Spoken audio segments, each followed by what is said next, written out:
trouxe aqui alguns temas, né? Abordar alguns temas, algum roadmap para a gente poder trabalhar, tá bom?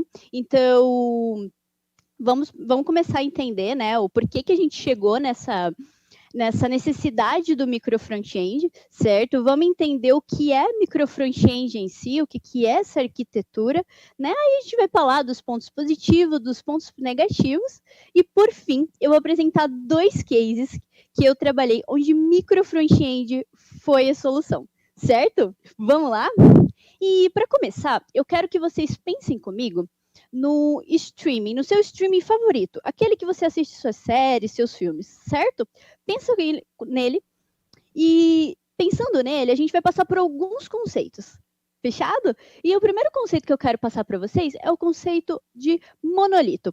O que é uma arquitetura monolítica, certo? É aquele em que toda a funcionalidade, toda a base, né, de funcionalidade de um aplicativo, ela está contida numa única base de código.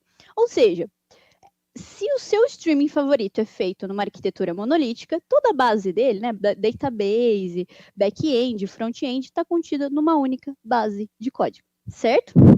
Então, com o passar do tempo, se antes eu tinha, né, essa arquitetura, essa única base de código, aí eu comecei a ter a divisão entre back-end e front-end, certo? Só que o back-end começou a passar por alguns desafios, como, por exemplo, escalabilidade. Começou-se a se perguntar, como é que eu vou, né, nessa base extensa de código, né? Como é que eu consigo atingir escalabilidade nos meus serviços, nas minhas APIs, certo? Então, esse era um dos pontos que o back-end se perguntava. Eu tinha uma base de código muito extensa, mesmo que só no back-end, mesmo com essa quebra de back-end e front-end. E essa base de código muito extensa, ela eu comecei a ter alguns desafios, como, por exemplo, dar manutenção nessa base de código muito extensa se tornou um desafio, certo? Se tornou um problema. E toda vez que eu queria implementar uma feature nova, né, dentro dessa base, dentro desse projeto, começou a ficar muito custoso, começou a demorar muito, né? Afinal de contas, eu tinha uma base de código muito grande. E foi nesse contexto que surgiu o conceito de microserviço. Então, o que é, de uma maneira bem simples, o que é microserviço? É quando um software consiste em pequenos pedaços de serviço, pequenos serviços, certos, independentes, que se comunicam usando APIs bem definidas. Então, o microserviço ele veio para nos ajudar a sanar esses desafios, para enfrentar esse tipo de desafio, certo? Mas pensa comigo, vocês concordam que todos esses desafios que eu acabei de citar do lado do back-end também se encaixam para o front? Também são desafios dentro do front-end? E foi nesse contexto, exatamente nesse contexto, que surgiu-se o conceito de micro front-end, muito semelhante ao conceito de microserviço. Então, Milena, o que é micro front-end, certo? Micro front-end ele é um estilo de arquitetura em que os meus aplicativos, né, de front-end, de entregas independentes, são compostos de um todo maior.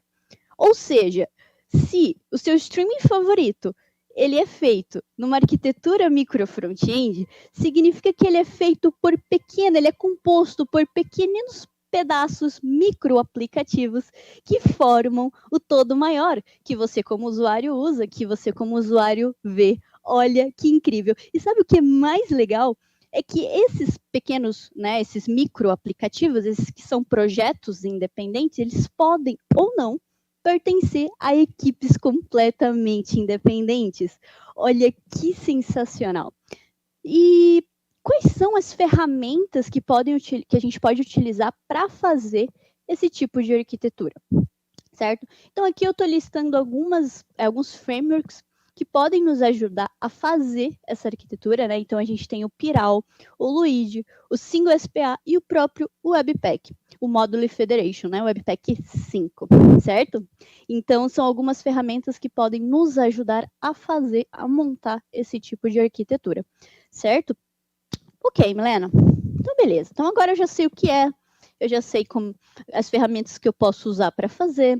Mas por que eu deveria usar, né, esse tipo de arquitetura? Por que eu devo usar isso, né? Então, quero apresentar para vocês alguns pontos positivos e negativos, certo? Dessa arquitetura. E eu quero começar com o primeiro ponto aqui, uma vantagem, né, desse tipo de arquitetura, que é o desenvolvimento paralelo e implementação independente. O que isso significa? Eu tenho várias equipes que podem criar os seus aplicativos simultaneamente, sem interferir no trabalho uns dos outros. Olha que legal! O que já nos leva automaticamente para o segundo item. Eu consigo ter equipes autônomas. Então, se a gente for ver, eu consigo ter um desenvolvimento paralelo, afinal de contas, eu consigo ter equipes autônomas trabalhando, consigo ter um desenvolvimento paralelo que dessa maneira eu já consigo atingir um nível de escalabilidade no meu front-end. Olha que sensacional!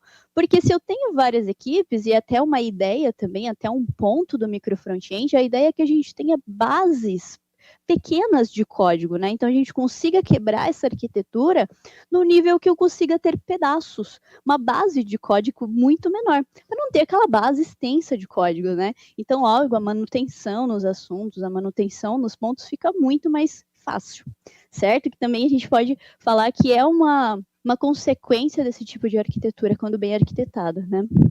E a liberdade por inovar. Então, porque pensa assim, eu tenho equipes independentes que trabalham em paralelo em repositórios, em projetos separados, que podem ter as suas próprias stacks. Então, falando de front-end aqui, eu consigo ter Vue, consigo ter React, consigo ter Angular, tudo isso na mesma arquitetura. Olha que legal, que incrível. Então, eu não tenho, não posso, você só vai programar, fazer front em React. Você vai só fazer front em Vue. Não. Então eu tenho essa liberdade para dar para o meu desenvolvedor, fazendo aquilo que para ele é mais confortável. Isso é bem legal. E assim, se hoje amanhã surgir um outro, e a gente sabe que, bom, estamos falando de JavaScript, né? Toda hora tem um framework, tem uma lib nova, então eu tenho essa liberdade para colocar e não colocar esse tipo de arquitetura aqui dentro, que é sensacional, certo? Bom, mas como tudo na vida, também tem os seus pontos negativos, tem as suas desvantagens.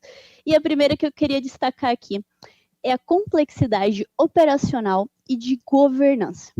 Porque, vamos lá, ainda montando aqui com a linha de raciocínio. Se eu tenho equipes independentes trabalhando em paralelo, eu tenho repositórios diferentes, pipelines diferentes, servidores diferentes, ambientes diferentes, né? Então, eu tenho uma arquitetura mais distribuída. E se eu passo a ter uma arquitetura distribuída, eu passo a ter mais coisas para eu gerenciar. Então, isso aqui é um ponto de atenção, é um ponto que a gente precisa ter em mente, certo? UX e UI inconsistentes, porque se eu tenho uma arquitetura distribuída, eu tenho mais coisas para gerenciar, eu posso ter inconsistências visuais. Então, se eu não tiver um design system bem definido, se eu não trabalhar com componentização, eu vou ter problemas de usabilidade, eu vou ter problemas e gaps de inconsistências visuais. Então, esse aqui é um outro ponto também para a gente ter em mente. Tamanho de carga. Então, vamos pensar aqui, né? Se eu estou falando de projetos separados e projetos independentes, os bundles do front-end, eles vão ser construídos de maneiras independentes. O que eu quero dizer com isso? Que eu posso ter duplicação de bibliotecas, de dependências dessa maneira. Pensa só, se eu tenho um micro front-end aqui, ele é feito em React, aí eu tenho outro micro front-end B, que também é feito em React, no fim da história, eu estou mandando o meu usuário baixar o React N vezes, certo? Então, eu posso também ter, né, esse problema de duplicação de libs, de dependências e afins, certo? Então, é também um ponto aqui, um tamanho de carga, ele acaba aumentando os bits ali que eu mando o meu usuário baixar no fim da história. E ambientes diferentes. Esse ponto, ele é um ponto de muita tensão. E até mesmo quando esse projeto, essa arquitetura, ele entra numa esteira de qualidade. Por quê? Porque eu tenho desenvolvimento independente, certo? com várias equipes ali, trabalhando em paralelo. Mas no fim da história, no fim do dia, para o meu cliente final, eu tenho uma única aplicação, eu tenho uma única plataforma, certo? Então, eu tenho que garantir que na hora que essas demandas se juntem, né, na hora que eu formo, eu tenho o mais próximo de produção possível, mais próximo do que o meu usuário vai fazer. E acontece, muitas das vezes você está trabalhando ali em paralelo, quando junta as demandas por algum motivo, elas não se comportam como deveria, elas não casam uma com a outra, eu tenho, subscrevi, por exemplo, CSS ou alguma coisa do gênero. Então, é muito importante aqui a gente fazer esse teste integrado junto com as demandas, simulando o mais próximo possível de produção para o meu usuário final. De novo, no fim da história, eu tenho um único produto, né? Uma única plataforma, um único site, enfim, certo? Que eu trouxe 2 cases em que eu vivi, tá? Em que micro front-end foi a solução, certo? Vamos lá? O primeiro caso que eu quero trazer aqui é de uma empresa. Para uma determinada área dessa empresa, eu tinha N processos que eram feitos de maneiras manuais, certo? Bom, essa empresa cresceu, o número de dados aumentou, e a galera de TI falou, bom, agora a gente precisa automatizar esses processos, certo? E nessa onda surgiu-se algumas coisas, algumas características, como por exemplo, começou a surgir N equipes independentes. Cada uma dessas equipes, ela começou a passar a ser responsável por um ou mais processos, certo? E a nível de tecnologia, cada equipe dessa tinha sua própria stack, certo? No entanto, a gente começou a enfrentar alguns desafios. O primeiro desafio que a gente começou a enfrentar foi que tinha-se o desejo de unificar tudo, né, todos esses processos, num único produto digital.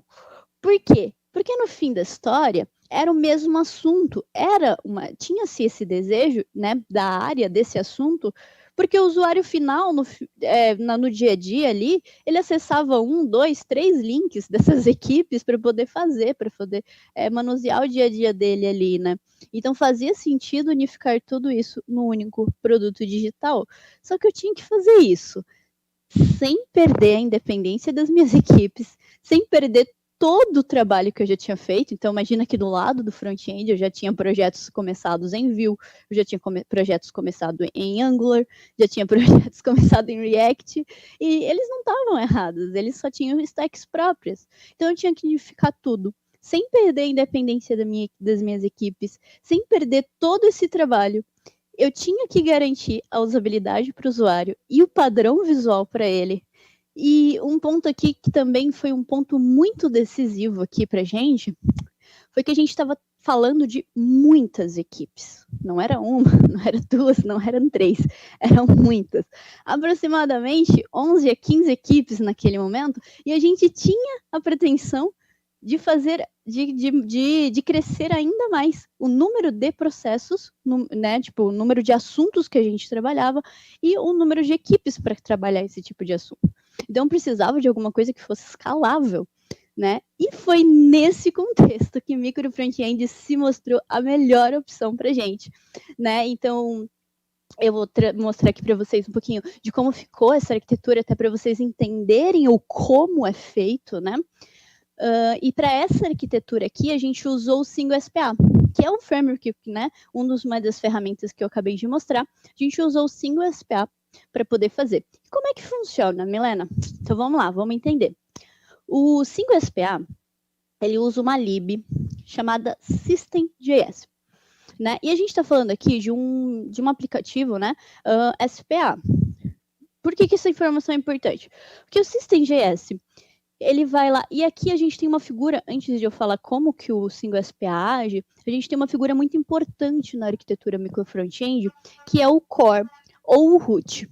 Ou às vezes a galera também chama de componente de aplicação pai, tá bom?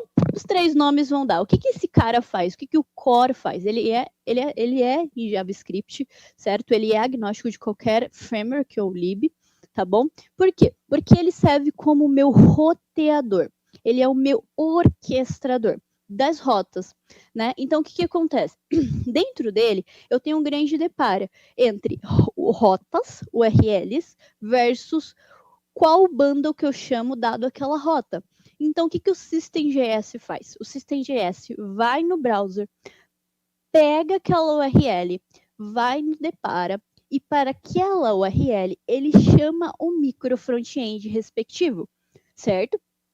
Então, ele vai lá, pega a URL, lê no depara e chama o micro front-end respectivo. Só que, para de fato haver uma comunicação, o outro lado tem que responder, certo?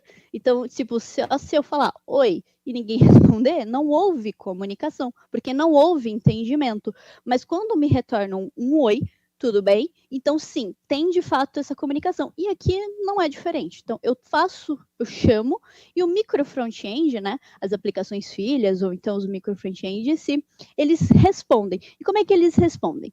Bom, a gente está falando aqui de aplicativos SPA. Quando a gente fala em aplicativos SPA, a gente tem, né, os ciclos de vida de um aplicativo SPA. Os mais simples mesmo, mount, update. O que acontece? Os micro front-end, eles exportam esses ciclos de vida. Por quê? Porque eles não sabem o momento em que eles têm que montar e eles não sabem o momento que eles têm que desmontar para outro micro front-end, né? O mount e a mount, para outro micro front-end aparecer. Eles não têm esse domínio. E quem é que tem esse domínio? É o core. É ele que está fazendo essa orquestração. Então, os micro front-end, eles exportam o ciclo de vida para que o core consiga falar, olha, core, tá aqui o meu ciclo de vida, todo seu. E aí ele consegue fazer essa orquestração, né? Então, chamei um módulo, micro front-end A que está em view, ele aparece, mas agora eu chamei outra URL e o micro front-end em React, por exemplo, vai ser chamado. Então, desmonta aqui, monta aqui. E eu tenho essa orquestração, certo? Então, vamos lá, recapitulando, o Single SPA, que é uma lib que está contida nesse framework chamado Single SPA, ele vai lá na URL, pega essa URL, lê esse depara que está no core, e para cada URL eu tenho um bundle, eu tenho um projeto respectivo, certo? Esse projeto, por sua vez, exporta os ciclos de vida, entrega para o core e fala, core, o controle é todo seu. E a gente tem essa orquestração, essa chamada entre micro front-end, né, entre projeto e URL, entre rotas, certo? Mas lembra que eu falei que para o cliente, no final das contas, é uma plataforma só, é um produto só, é um site só? Para o browser também. Ele não sabe que tem arquitetura micro front-end por trás.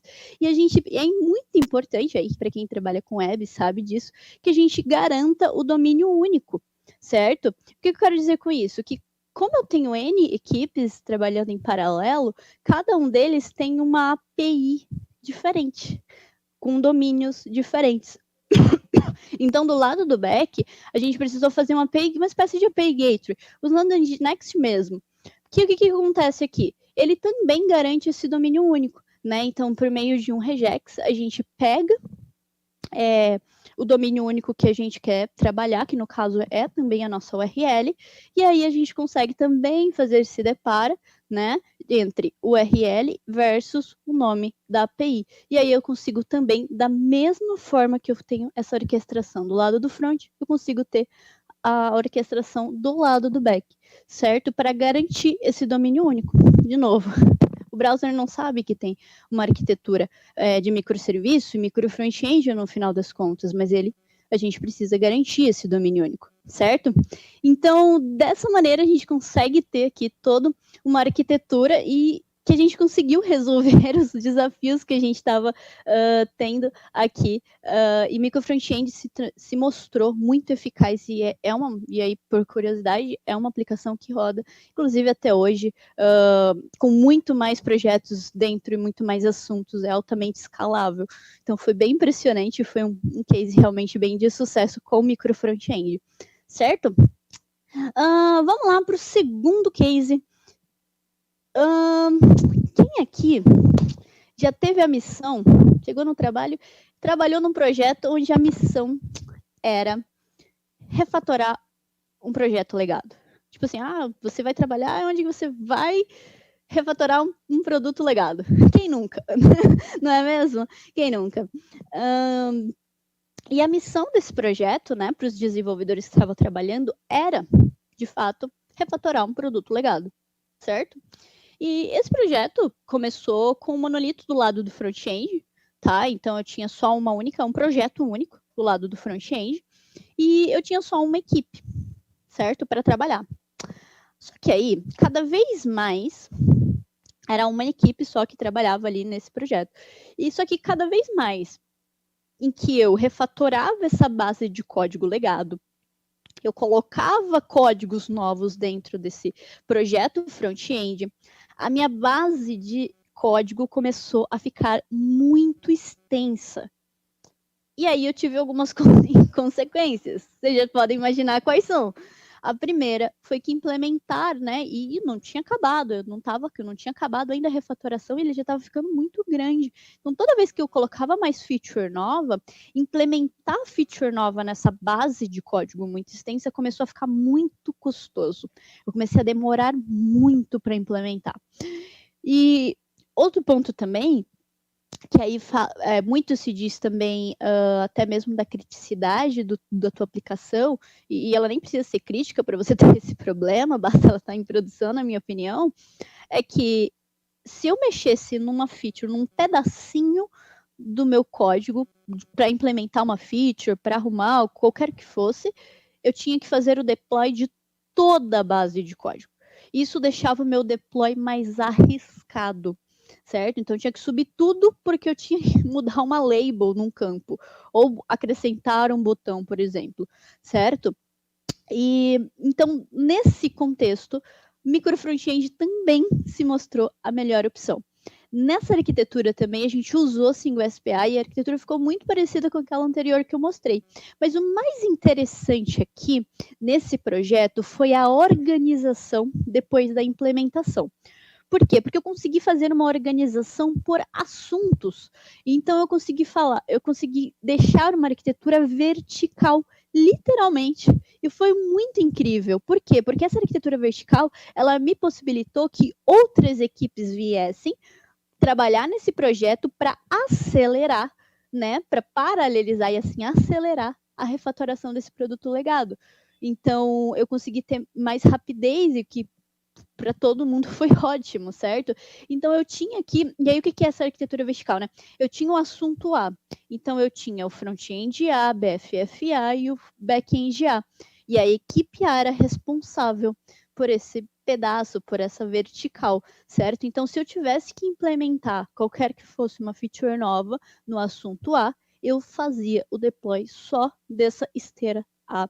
Então inclusive diminuímos o risco de deploy, certo? Então foi algo bem interessante também. E mais uma vez, micro front-end se mostrou muito eficaz nesse problema, nesse desafio que a gente estava atuando, certo? Bom, então Milena, você me falou que então aqui, né? A gente passou, né, pelo que é o micro front-end, a gente entendeu qual foi a necessidade, entendemos as vantagens, as desvantagens, certo?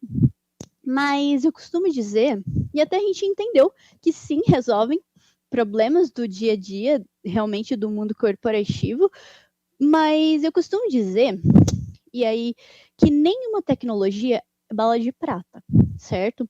E que elas, né, que as tecnologias não resolvem, seja qual for uma linguagem, um framework, como até mesmo uma arquitetura, eles não vão resolver os problemas da mesma maneira, certo? Isso porque cada projeto, cada desafio, cada problema, eles estão inseridos num contexto diferente, certo? Então, para saber se essa arquitetura faz sentido para o meu projeto, saber se essa ferramenta eu devo usar ou não, você precisa dominar o seu contexto. Então, entender o seu contexto, entender os seus recursos, entender o seu projeto, entender o seu tempo, entender de fato o seu desafio, é o que vai determinar se aquela ferramenta ela é ideal, se aquela arquitetura é ideal para o seu contexto ou não, certo? Então, na palestra anterior, a gente estava até falando que agora a gente tem que ser muito analítico, somos engenheiros de softwares agora, e é muito parecido. No mundo front-end é as mesmas decisões,